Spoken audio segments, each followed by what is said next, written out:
Good morning, सुप्रभात, नमस्कार प्यारे बच्चों। द्वंद्व कहाँ तक पाला जाए, युद्ध कहाँ तक टाला जाए, तू भी है राणा का वंशज, फेंक जहाँ तक भाला जाए। द्वंद्व कहाँ तक पाला जाए, युद्ध कहाँ तक टाला जाए, तू भी है राणा का वंशज, फेंक जहाँ तक भाला जाए। और दोनों तरफ लिखा हो भारत, सिक्का वही उछाला जाए।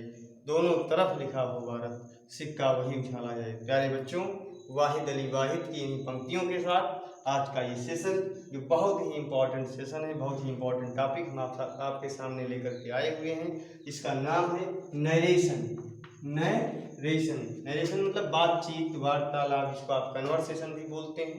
नरेशन मीन्स बातचीत या वार्तालाप। नरेशन मीन्स बातचीत या वार्तालाप। ठीक है, नरेशन मीन्स क्या होता है, बातचीत या वार्तालाप। ठीक है, जो भी आप एक दूसरे से करते हैं बातचीत या वार्तालाप, वही आपका क्या है, नरेशन है। ठीक, तो बेटा नरेशन जो होता है वो दो प्रकार का होता है। कितने प्रकार का होता है? दो प्रकार का। एक आपका डायरेक्ट नरेशन होता है, दूसरा आपका क्या होता है, इनडायरेक्ट नरेशन होता है। डायरेक्ट नरेशन या डायरेक्ट स्पीच और दूसरा इनडायरेक्ट नरेशन या इनडायरेक्ट स्पीच। ठीक है, फर्स्ट डायरेक्ट नरेशन या डायरेक्ट स्पीच और सेकंड आपका इनडायरेक्ट नरेशन या इनडायरेक्ट स्पीच। ठीक है, नरेशन को आप स्पीच भी बोल सकते हैं, कोई जो है दिक्कत नहीं होनी है। तो डायरेक्ट नरेशन की जो हिंदी होती है उसको लिखते हैं प्रत्यक्ष कथन। क्या लिखते हैं? प्रत्यक्ष कथन। डायरेक्ट नरेशन को बोलते हैं प्रत्यक्ष कथन या प्रत्यक्ष वार्तालाप या प्रत्यक्ष बातचीत। प्रत्यक्ष मतलब आमने सामने की बात। ठीक है, और जो आपका इनडायरेक्ट नरेशन होता है उसको बोलते हैं अप्रत्यक्ष कथन।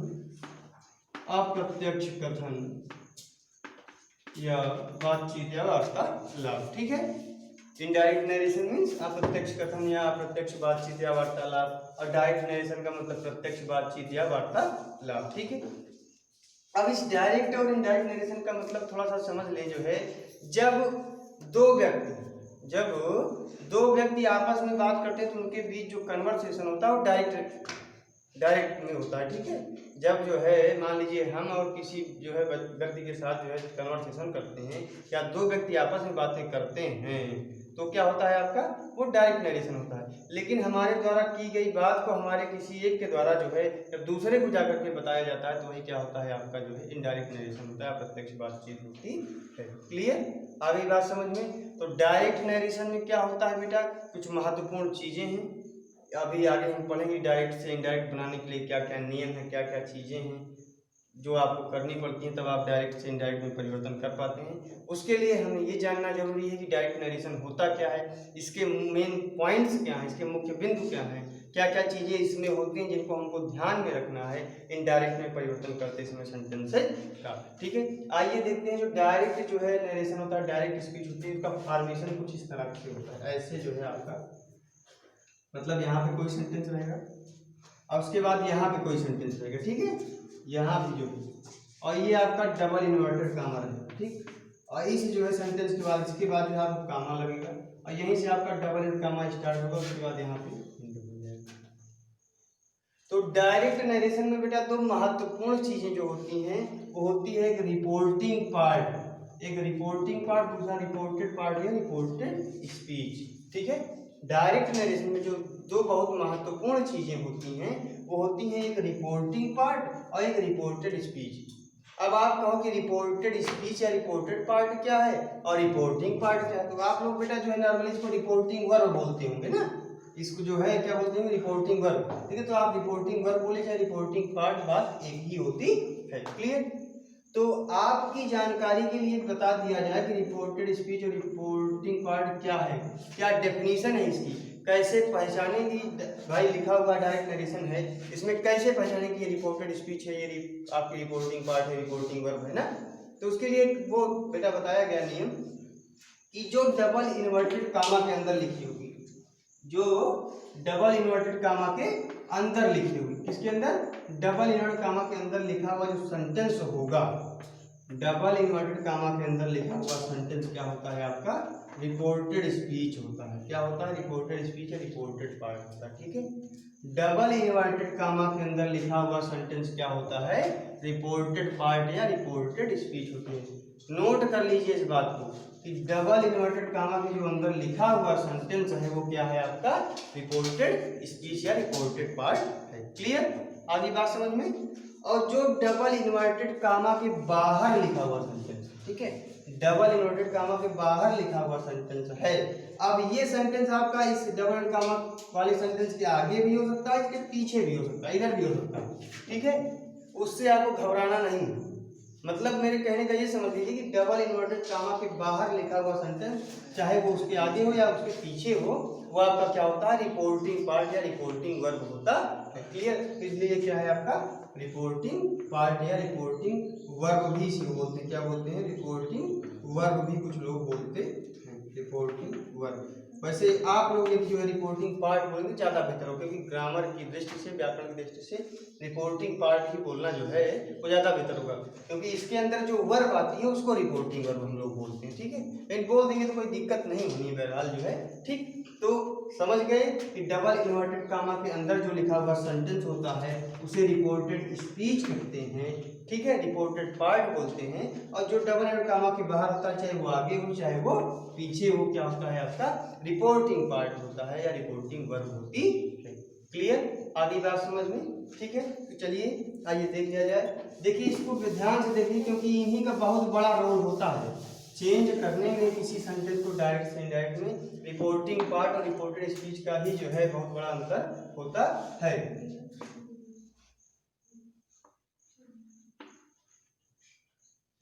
Ram said I am ready to go, I am ready to go, यहाँ पे जो है फुल स्टॉप लगा दिए, ये नोट कमा क्लोज कर दिया। ठीक है, तो एक चीज ये नोट कर लीजिए बेटा, जब आप रिपोर्टिंग पार्ट और रिपोर्टेड पार्ट को जोड़ते हैं तो उनके बीच में कामा का प्रयोग होता है। ठीक है, उनके बीच में जो है आप कामा लगाएंगे। उसके बाद जो आपका रिपोर्टेड पार्ट होता है, क्योंकि रिपोर्टेड पार्ट ही स्पीकर का एक्चुअल वर्ड होता है, जो वक्ता होता है आपका जिसके द्वारा कोई चीज बोली जाती है, वो स्पीकर का एक्चुअल वर्ड कहाँ रखा जाता है, रिपोर्टेड पार्ट में ही रखा जाता है। स्पीकर के एक्चुअल वर्ड को ही आप रिपोर्टेड स्पीच बोलते हैं। ये सारी चीजें समझ में आ रही है ना। तो जो रिपोर्टिंग पार्ट होता है और जो रिपोर्टेड पार्ट होता है, रिपोर्टेड स्पीच, उसको आप कामा से अलग करते हैं, कामा के द्वारा। ठीक है, तब आपको बेहतर समझ में आ गया होगा। इसमें क्या है, Ram said I am ready to go, Ram said comma double comma में I am ready to go. अब यदि आपसे पूछा जाए कि इसमें रिपोर्टिंग पार्ट कौन सा है, इसमें रिपोर्टेड पार्ट कौन सा है, रिपोर्टिंग वर्ब कौन सी है, रिपोर्टेड स्पीच कौन सा है, तो क्या बताइए। तो आपको ये नियम तुरंत याद आ जाएगा कि हाँ डबल इन्वर्टेड कामा, ध्यान रखिएगा, डबल इन्वर्टेड कामा के अंदर लिखा हुआ सेंटेंस हमारा क्या होता है, रिपोर्टेड स्पीच होता है। क्या होता है, रिपोर्टेड स्पीच होता है। क्या होता है, रिपोर्टेड स्पीच होता है। ठीक है, समझ में आ गई बात ना। डबल इन्वर्टेड कामा के अंदर जो लिखा हुआ सेंटेंस होता है वो क्या होता है आपका रिपोर्टेड स्पीच या रिपोर्टेड पार्ट होता है। और उस डबल इन्वर्टेड कामा के बाहर लिखा हुआ जो भाग होता है, बाहर लिखा हुआ सेंटेंस होता है, वो आगे हो या वो पीछे हो, उसे क्या बोलते हैं आप, रिपोर्टिंग पार्ट या रिपोर्टिंग वर्ब, रिपोर्टिंग पार्ट या रिपोर्टिंग वर्ब। ठीक है, क्लियर, आ गई बात समझ में। डबल इन्वर्टेड कामा के अंदर लिखा हुआ सेंटेंस रिपोर्टेड पार्ट या रिपोर्टेड स्पीच कहलाता है, और डबल इन्वर्टेड कामा के बाहर लिखा हुआ सेंटेंस वो आपका क्या कहलाता है, रिपोर्टिंग वर्ब या रिपोर्टिंग पार्ट। क्लियर, और इस रिपोर्टिंग पार्ट और रिपोर्टेड पार्ट को आप कामा के द्वारा अलग करते हैं। ठीक है, ये होती है डायरेक्ट कुछ चीजें, जो स्पीकर का एक्चुअल वर्ड होगा उसको डबल कामा के अंदर रखा जाता है। ठीक है, आगे बात समझ में, आपकी रिपोर्टिंग पार्ट भी क्लियर हो गया, रिपोर्टेड पार्ट भी क्लियर हो गया। क्लियर, अब ये है आपका डायरेक्ट नरेशन, ये आपका डायरेक्ट नरेशन है। इसी का मैं इनडायरेक्ट बनाता हूँ, तो कुछ नियम है बेटा, जैसे जो है आप डायरेक्ट से इनडायरेक्ट बनाएंगे तो कुछ मूलभूत जो है जनरल रूल हैं कि जब डायरेक्ट से इनडायरेक्ट बनाते हैं तो जो कामा होता है या डबल इन्वर्टेड कामा होता है उसको क्या कर देते हैं, हम हटा देते हैं ना। जैसे ये जो कामा दिख रहा है ये, और ये डबल इन्वर्टेड कामा इनडायरेक्ट में नहीं आएगा। ठीक है, अभी बात समझ में क्लियर, समझ में आ नहीं आ रहा है, बोलिए। जो ये आपका ये वाली चीज है, ये डबल इन्वर्टेड कामा और कामा, ये दोनों क्या हो जाएंगे, हट जाएंगे। क्यों? क्योंकि डायरेक्ट स्पीच में तो कामा और डबल कामा का प्रयोग होता है, लेकिन इनडायरेक्ट में प्रयोग नहीं होता है। ठीक है, आगे बात समझ में क्लियर? तो अभी चलिए इसको हम देखें। जैसे जो है अभी तो आपको जो नियम नहीं बताया, फिर भी देख लेते हैं। जैसे राम और ये सेट, और ये कामा के स्थान पर दैट का प्रयोग होता है यदि आपका अंदर वाला सेंटेंस असर्टिव में हो तो असर्टिव है I am ready to go, अपन मिशन है इसमें जो है किसी सेंटेंस को जो है किसी स्टेटमेंट को जो है शो कर रहा है, इसलिए असर्टिव है। तो राम सेड दैट, आई जो है प्रोनाउन है, ये आपका फर्स्ट पर्सन आपको बताया जाएगा अभी कि ये जो आपके सब्जेक्ट के हिसाब से राम के लिए ही हो जाएगा। इजेमार को वाज या वर्ब बदलते हैं, क्योंकि सर ये आपकी वर्ब जो है पास्ट टेंस है। ठीक है, he was ready to go, बाकी ऐसे उतार दीजिए। ठीक है, लास्ट में स्टार्ट होगा। आई बात समझ। तो यहाँ पे जो है आपका ये आपका क्या हो गया, ये आपका इनडायरेक्ट नरेशन सर्किट के सामने आया। ठीक है, क्लियर? इतनी सारी चीजें आपको जो है क्लियर हो चुकी है। ठीक, आइए आगे देखते हैं कुछ महत्वपूर्ण चीजें जो है जो आपको बतानी है, जो आपको समझानी है, उन सारी चीजों को हम देख लेते हैं। ठीक है, जब आप डायरेक्ट से इनडायरेक्ट नरेशन में परिवर्तित, डायरेक्ट नरेशन को इनडायरेक्ट नरेशन में परिवर्तित करते हैं या उसका परिवर्तन करते हैं, तो कुछ महत्वपूर्ण चीज़ें हैं जो आपको ध्यान में रखनी थी, जो अपने मन मस्तिष्क में याद रखनी होती हैं। वो ये होती हैं कि जब आप डायरेक्ट से इनडायरेक्ट में ले जाएंगे किसी सेंटेंस को, तो आप एक चीज़ ये नोट कर लीजिए कि जो डायरेक्ट स्पीच में जो आपका कामा और डबल एंड कामा है उसको हटा दिया जाता है। उसको क्या कर दिया जाता है? हटा दिया जाता है।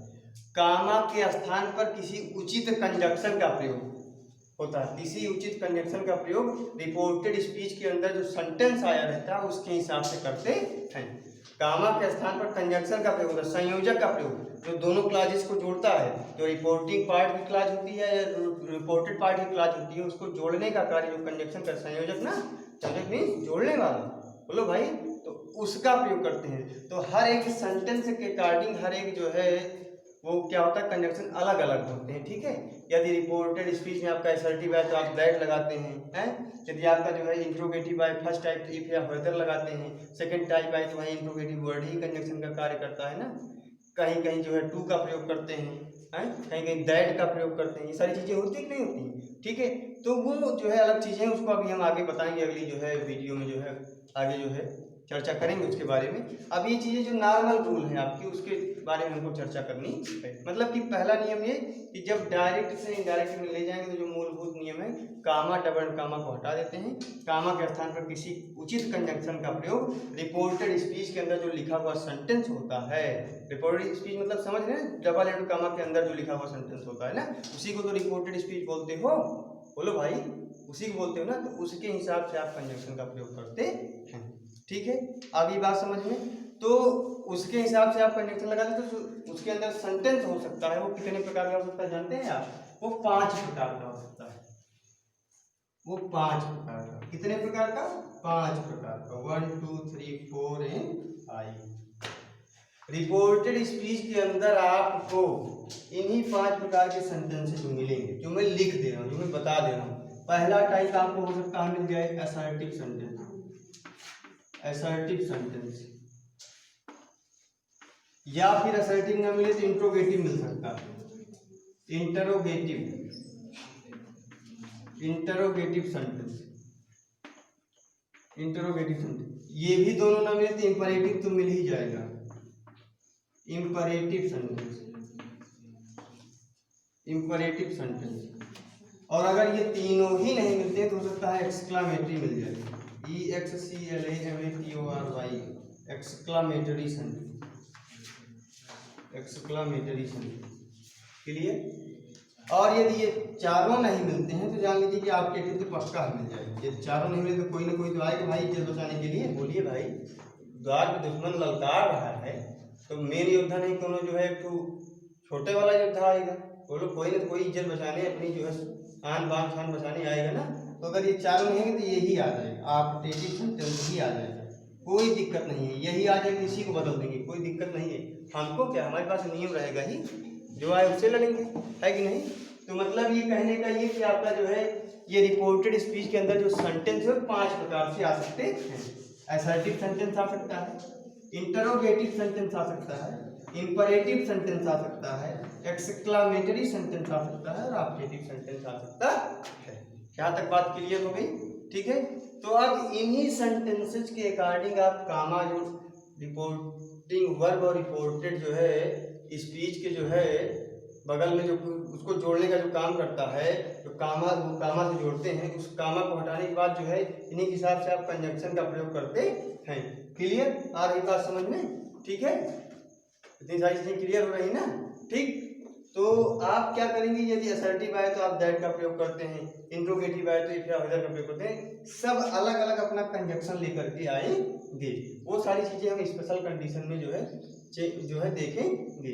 आइए इसके बाद जो है अभी चर्चा करते हैं, देख लेते हैं क्या अभी जो है जो मूलभूत परिवर्तन होता है बेटा जो है वो होता है आपका क्या, तीन ही चीजों में परिवर्तन करना है आपको। जो है जो मेन चेंज होते हैं वो आपका होता है, फर्स्ट आपका ये, सेकंड ये, थर्ड। फर्स्ट होता है आपका change in tense, change in tense, और उसका बाद change in pronoun, change in pronoun, और तीसरा है change in other parts of speech, change in other parts of speech, other parts of speech, change in other parts of speech. यही तीन मूलभूत परिवर्तन होते हैं, इन्हीं के हिसाब से आपको चलना है, इन्हीं से संबंधित आपको रूल्स याद रख लेने हैं, नियम याद रख लेने हैं, तो आपका काम बन जाएगा। ठीक है, आ गई बात समझ में? Change in tense, reported speech के अंदर आए हुए टेंस में क्या परिवर्तन कैसे करेंगे, चेंज इन प्रोनाउन में कैसे परिवर्तन करना है, अदर पार्ट्स ऑफ स्पीच में कैसे परिवर्तन करना है, ये सारी चीजें आपकी जो है देखनी है। और बाकी की जो है जो क्लास है नेक्स्ट वीडियो में हम आपको अपलोड करें। Thank you very much, thank you once again.